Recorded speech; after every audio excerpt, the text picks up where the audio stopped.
The next fallacy that we have is the false cause, which is an error in causal reasoning. And if you want the fancy Latin term for this, it's post hoc ergo propter hoc, which basically means after this, therefore, due to this. And the false cause basically says that we believe that because one event happened after another, the first event must have caused the second. So, for example, did you know that that eating ice cream causes violent crime? I mean, look at this graph.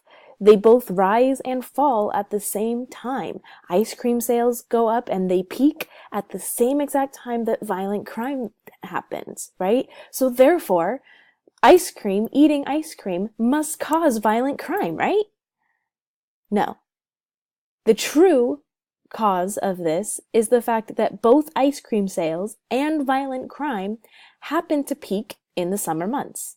Ice cream sales peak in the summer months because it's hot and people want something cool and refreshing to eat.